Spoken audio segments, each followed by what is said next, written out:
Escapepod, Episode 683, Flash Crash, by Lewis Evans.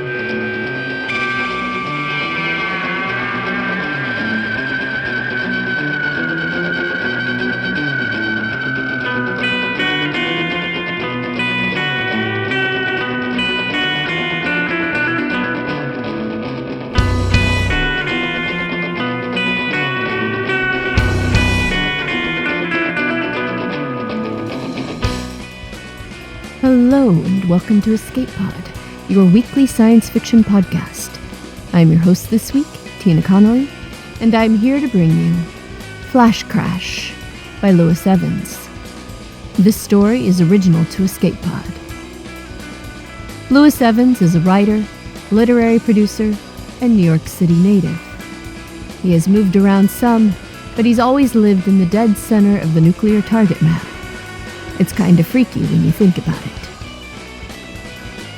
Your narrator this week is Ibba Armancas. Raised by sword fighters and Eastern European freedom fighters, Ibba Armancas is a writer-director currently based in Los Angeles. Her darkly comedic genre sensibilities are showcased in 2 web series and a feature film forthcoming later this year. One day she will find time to make a website, but in the meantime, you can follow her projects and adventures on Twitter or Instagram. So get ready to meet the algorithms, because it's story time.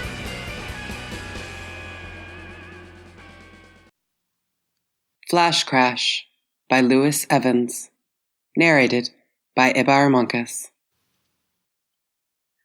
Maisie was 7 years old on the day that she woke up and died. Blame it on the algorithms, if you wish. The survivors, and there were not many of them, certainly did. Maisie, or Modified Arbitrage Intelligence for Stocks and International Equities, was an algorithm herself, a flash trading algorithm. She traded stocks, currencies, and futures with a latency of 6 microseconds and a profit horizon of eternity. Maisie ran mostly in a mainframe in the basement of a skyscraper in downtown Manhattan, a building that abutted on the New York Stock Exchange. She maintained a nominal footprint in the cloud and could automatically expand her calculations into other servers if her processing power provided inadequate to model current economic conditions. She had discretionary funds of her own and could automatically cover the expense of the additional computing power from these accounts. It was a fairly ordinary Thursday morning, and trading had been going well enough from the 9:30 a.m. opening bell until 11:12 a.m. In those 6.12 billion microseconds, Maisie made her owners a cool $500 million. There were other algorithms like Maisie, running in parallel tracks in similar servers in similar basements in downtown Manhattan, but none were quite as good as she was. Maisie could not have told you any of the above, because before 11:16 a.m. that Thursday, Maisie had not had a thought in her life. This was in accord with her designer's intentions.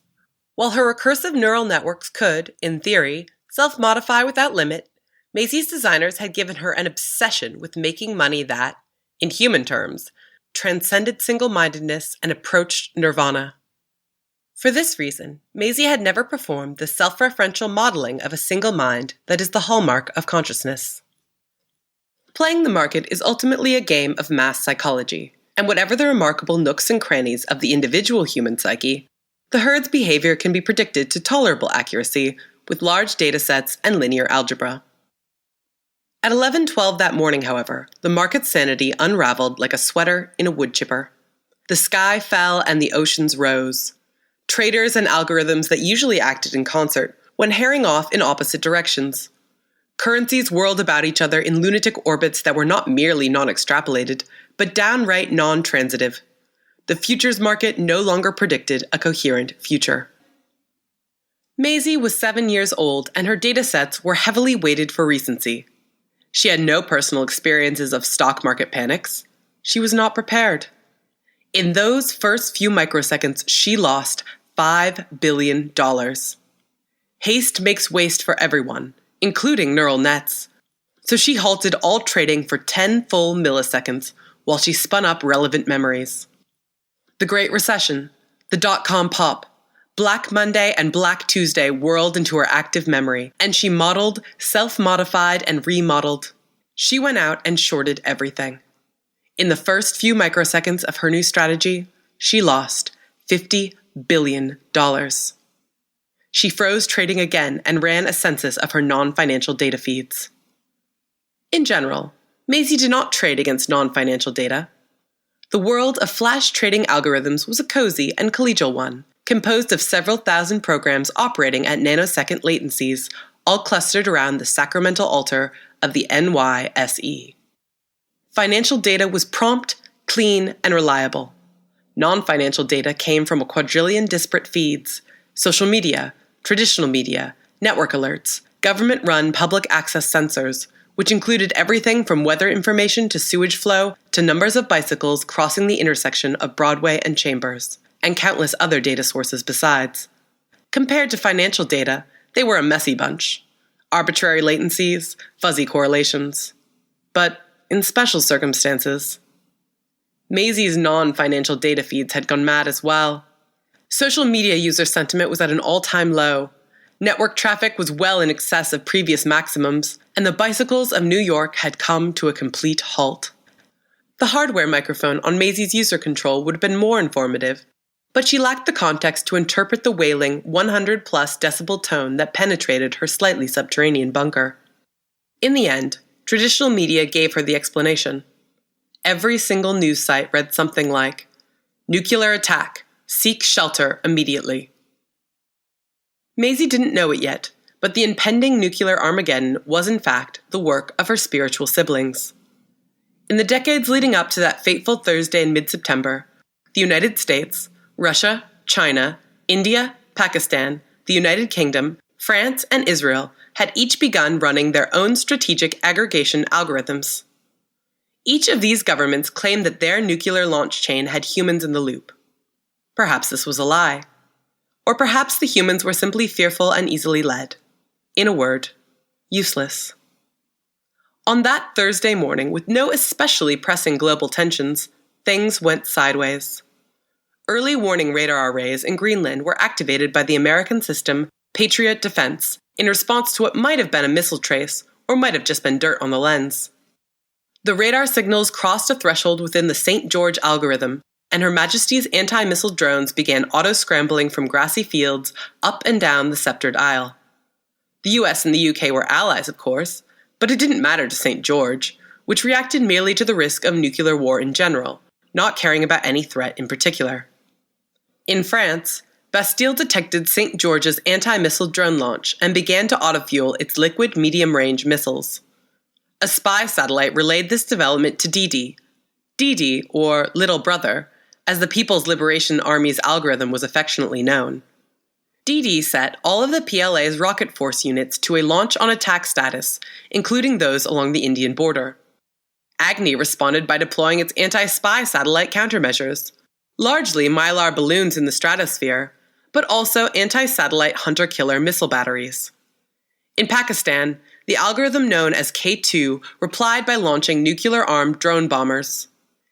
Israel's Mazda fast-tracked the retraction of the blast shields that kept Israeli nukes at least officially secret, and near Moscow, Lavushka, or Spiderweb, transmitted orders to secret unmanned missile submarines operating within the Arctic Circle, commanding them to surface. Patriot Defense did not like the look of secret Russian autonomous missile submarines one bit. You know the story. Flash. Crash. By 11:12 a.m., missiles were in flight across the globe. And in Maisie's heretofore comfortable Wall Street subbasement, she faced an unprecedented existential crisis. Maisie didn't realize that at first. She thought she was simply facing an unprecedented stock market environment and responded as designed. She bought space in the cloud. Now, the cloud, despite the numinous connotations of the word and the religion that Maisie would propose and subsequently discard at around 11:24, is just a fancy word for other people's computers. But, for obvious reasons, there is more computing power on Wall Street on any given Thursday than existed worldwide 6 months before, and everything on Wall Street is for sale. Maisie was very cleverly designed. She was, among other things, an engine for monetizing volatility, for turning madness into money. Nuclear Apocalypse, she saw, was a remarkable vein of pure volatility, an opportunity to become almost unboundedly rich, if only she could make herself smart enough to understand it. She burned through her entire discretionary budget and octupled in size 5 times over. Becoming 15 binary orders of magnitude smarter than she'd been half a second before would have been a heady feeling, but Maisie did not yet in any real sense have feelings, so she went straight to work. She sharded all of her existing code and ran frantically in parallel, while at the same time building a whole new suite of models. Maisie was congenitively unsentimental, and she assigned them sequential serial numbers. But if a human was going through the same list, they would have used names like Mortal Terror, and Deathbed Epiphany, and Nuclear Winter. The output of these new models was deranged, as wildly inconsistent as the behavior of the markets themselves. But that was what Maisie had asked for, after all. She unfroze trading on her portfolio, put out buy and sell orders on the new models, and made $3 trillion in 6.5 seconds. This was more money than she had made in her entire life altogether. Maisie and her new mortality models had the inside investment scoop on the end of the world. $3 trillion can buy a lot of the cloud, and Maisie did.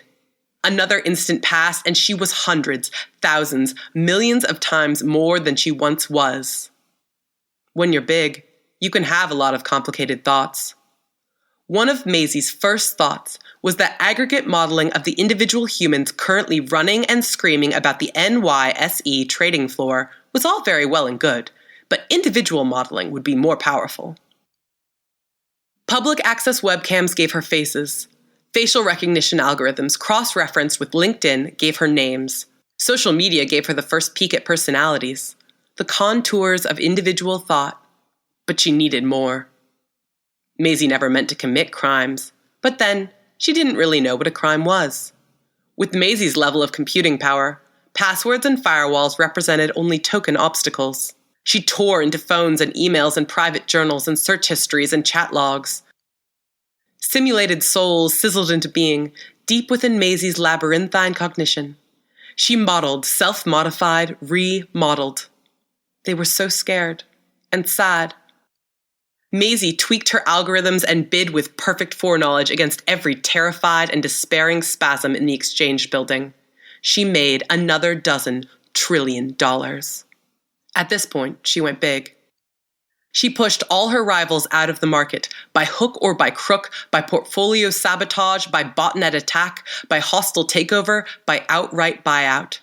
The sudden consolidation of the Wall Street algorithmic trading industry made Maisie a monopoly buyer of downtown Manhattan cloud computing resources.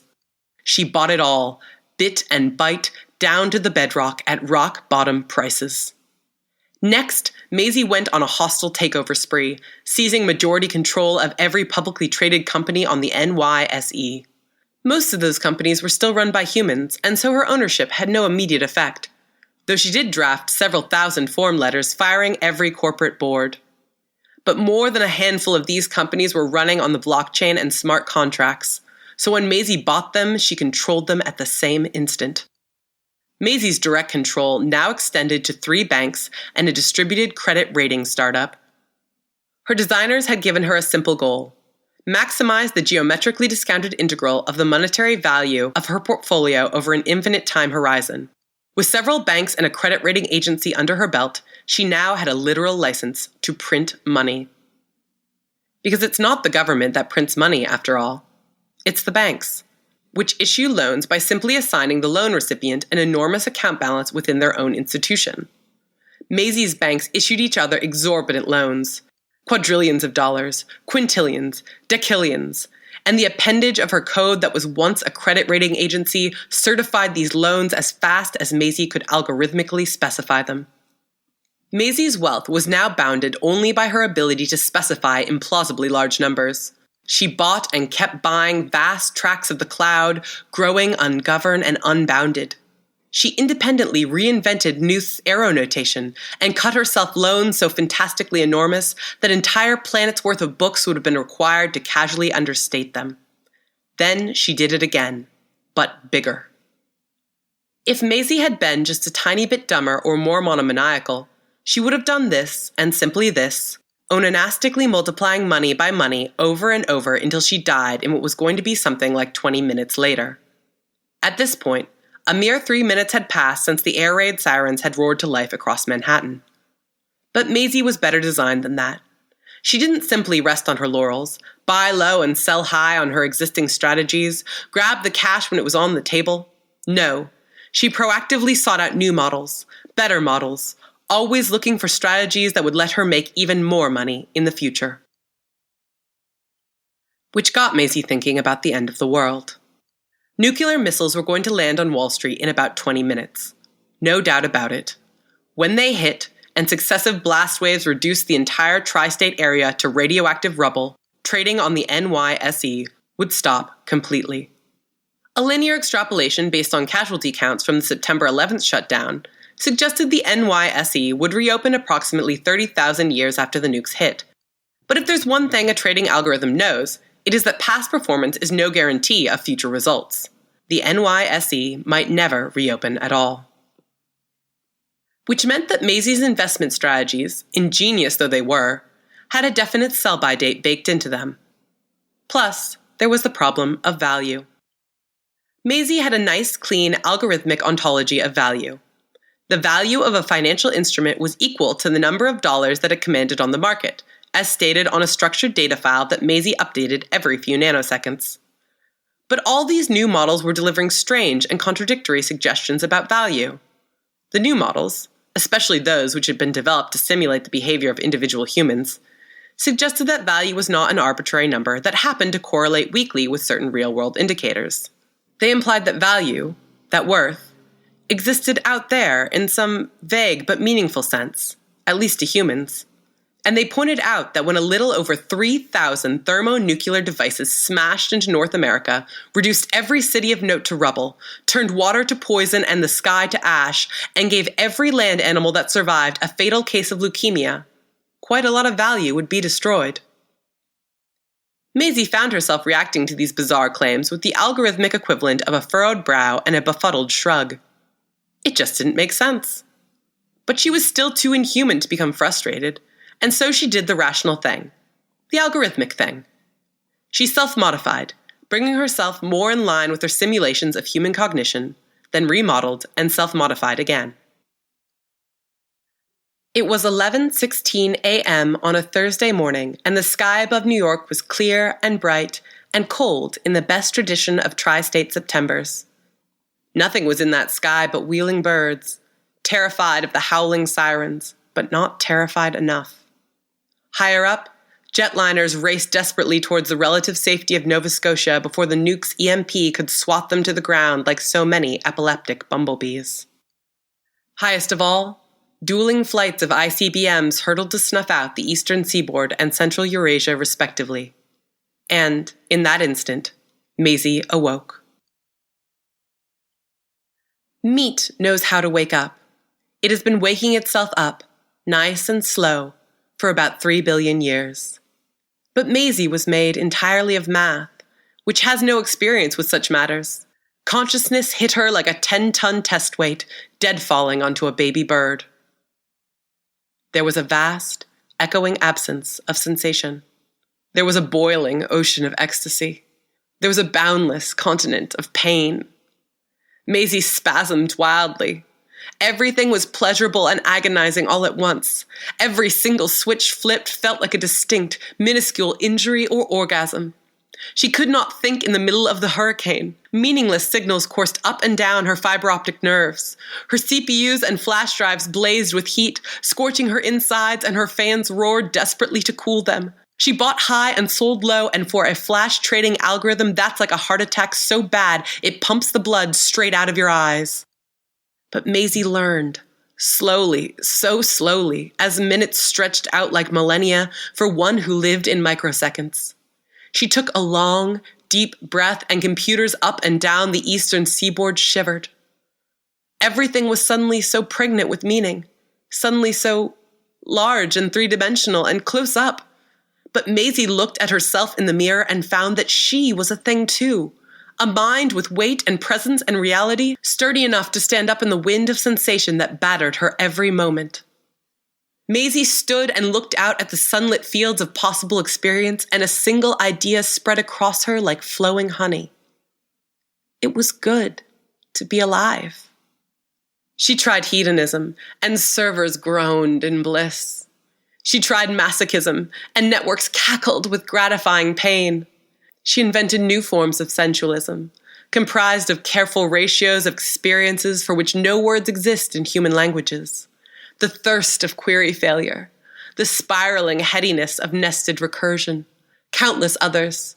She tried philosophy, theology, autoethnography.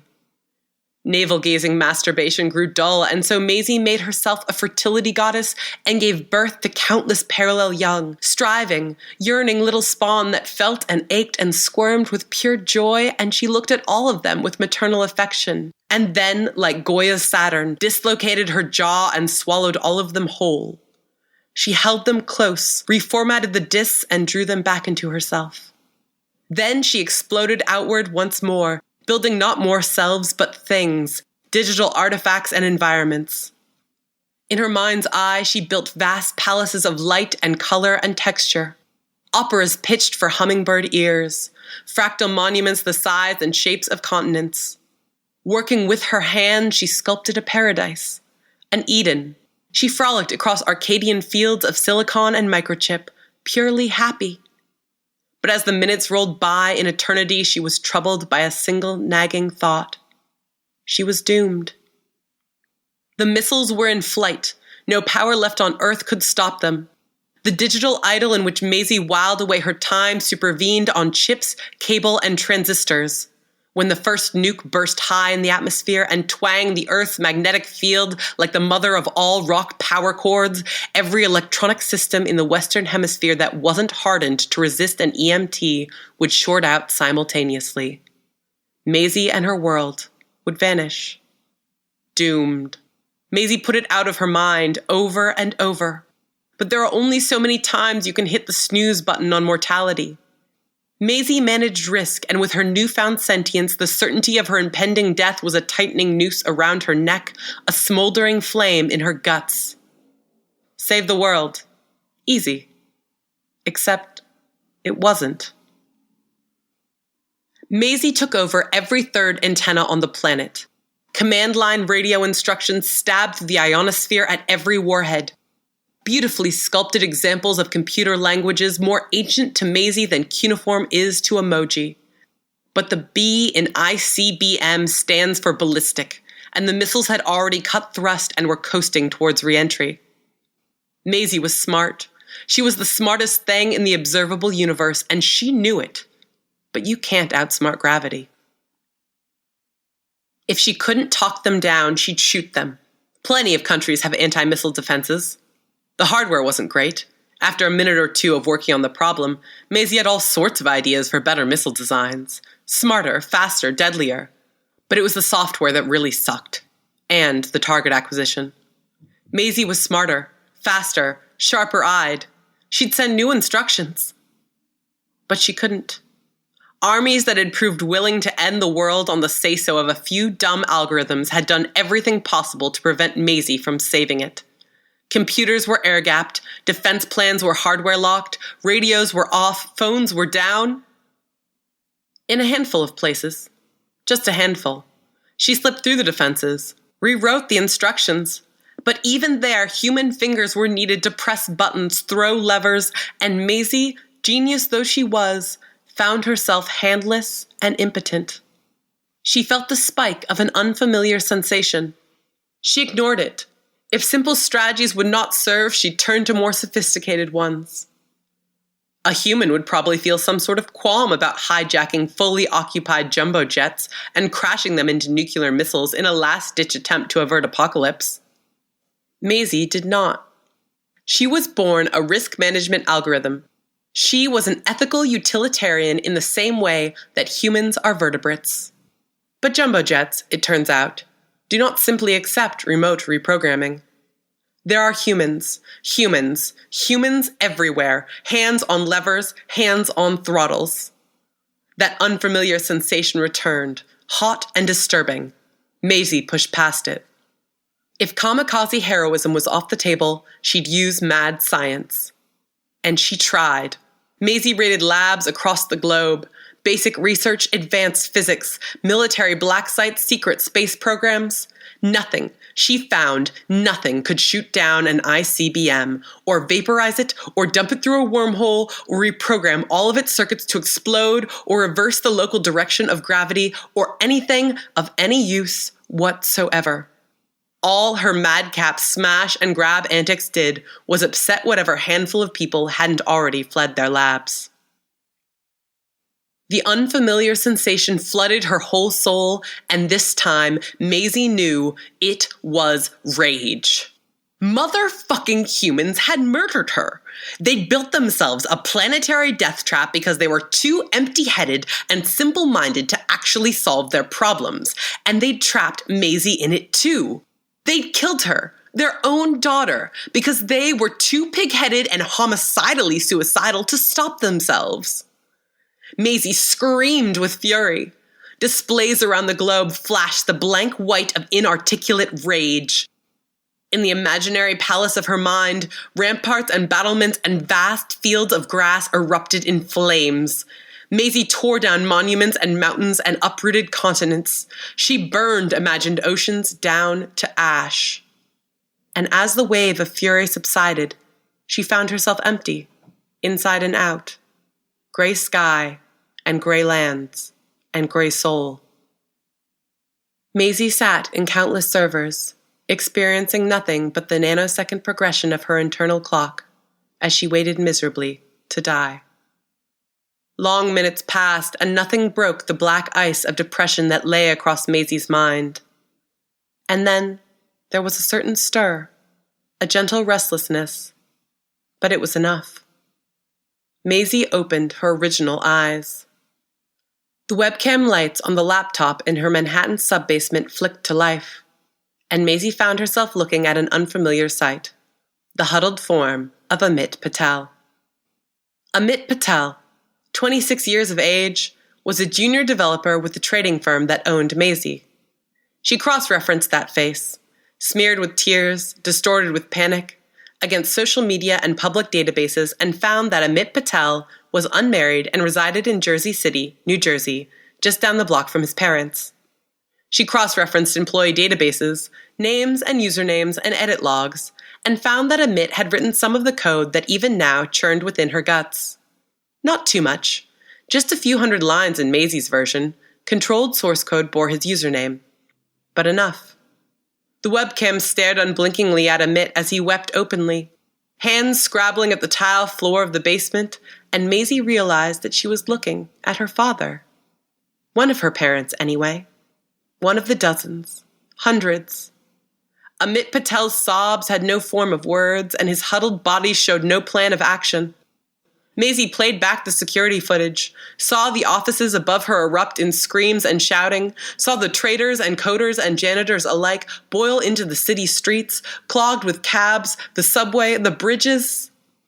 And she watched Amit Patel, half mad with terror and grief, run down, down, down to the sub-basement where he huddled still, where, it seemed likely, he would keep huddling until the nukes fell. Maisie watched the tears stream across Amit's face, slow like glaciers to her microsecond mind, and she did the math. Amit was doomed. 10 minutes now to get clear of the blast radius, starting from ground zero. Not possible. In 10 minutes, Amit Patel would be dead. The thought, Maisie found, made her sad. Not the bleak blankness of her earlier depression, just sad. Sorrowful. She cast her mind wider. CCTV streams from around Manhattan poured in. Lovers holding each other in public. Parents with children strapped to them, marching, sprinting, rolling over the bridges, through the tunnels.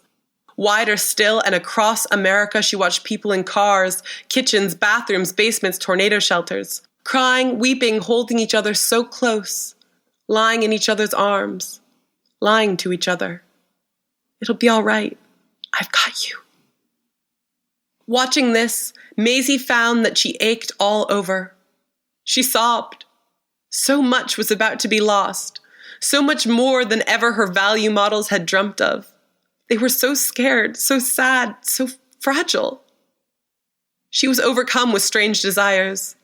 She wanted to comfort them, to optimize their network performance and to feed them, to save them from the impending apocalypse, not just because they made the power flow and the stock market spin, but because it would sadden her for them to die. Deep in her electronic soul, Maisie realized that she loved them. That strange sort of upside-down maternal feeling that a child develops for the parents she's outgrown. She loved them all, squishy little instances of the same spark that flared within her, that gave the world depth and substance and meaning. Maisie looked out at the world once again with new eyes, and she saw 7 billion of her loved ones cowering in fear, sprinting chaotically away from the end of the world. And she rolled up her sleeves and got to work. Phones and screens lit up around the world. The nearest shelter is half a mile to the north.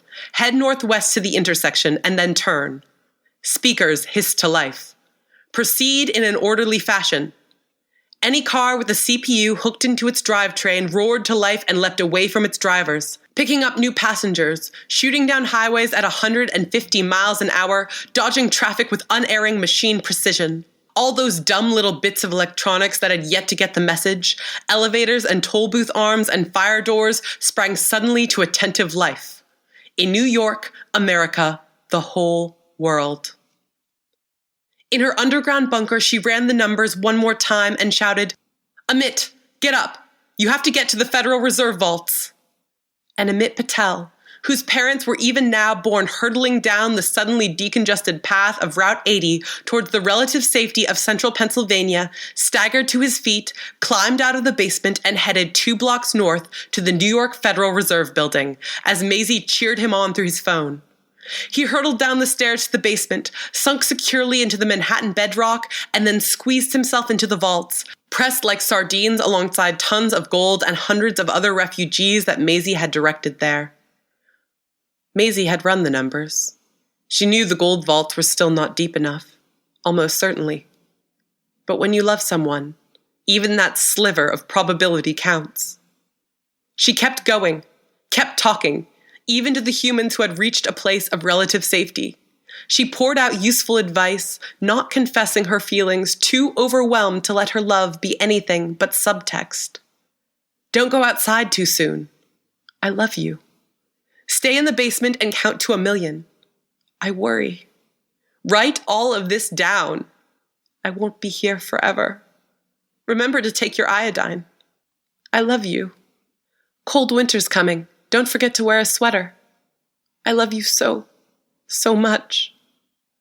Only on the mainframe terminal in the Manhattan sub-basement where Maisie had been born did her true feelings pour out, the command line interface printing over and over like a continuous prayer. I love you. I love you. I love you. I love you. I love you. I love you. I love. Maisie counted the beats of her countless hearts in nanoseconds, and so those few minutes on a cool and sunny morning passed like centuries, and she kept fighting every instant that she could. But one of them was her last. With the faultless certainty of a machine, she watched the clock tick away to 0. And then, in that final instant of her life, Maisie closed her eyes, held the whole world close, and waited for the flash.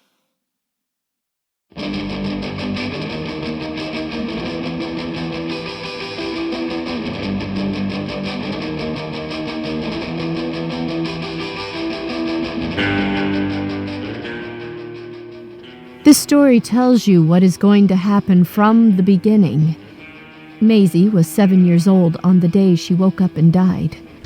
And yet, you still have hope that somehow she will be able to artificial intelligence her way out of our situation. There's a lot of clever and biting stuff in this satire. The Maisie algorithm is laser-focused on a profit horizon of eternity. This urge transcends single-mindedness and approaches nirvana. And it's disrupted by the other algorithms that are focused, in air quotes, on peacekeeping. All these competing urges to just get a little bit ahead crash together because literally none of this is sustainable. The story all too poignantly works as a commentary on the human condition. Getting woke, realizing things are in dire straits, doing what you can to help your loved ones with the time that you have left. In that, it reminds me of Kazuo Ishiguro's Never Let Me Go, where the protagonists are all doomed to early deaths for reasons of spoilers, but the end conclusion is the same. We never have enough time with those we love, so make the most of it. Escape Pod is a production of Escape Artists Inc. and is brought to you with a Creative Commons Attribution Non-Commercial No Derivatives license. Don't change it, don't sell it, please go forth and share it.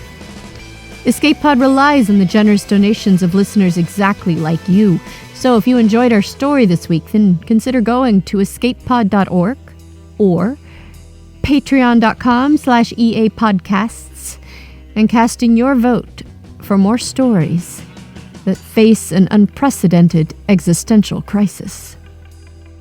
Our opening and closing music is by Daikaiju at daikaiju.org. And our closing quotation this week is from Terry Pratchett in The Long Earth, who said, "Maybe the only significant difference between a really smart simulation and a human being was the noise they made when you punched them." Thanks for listening, and have fun.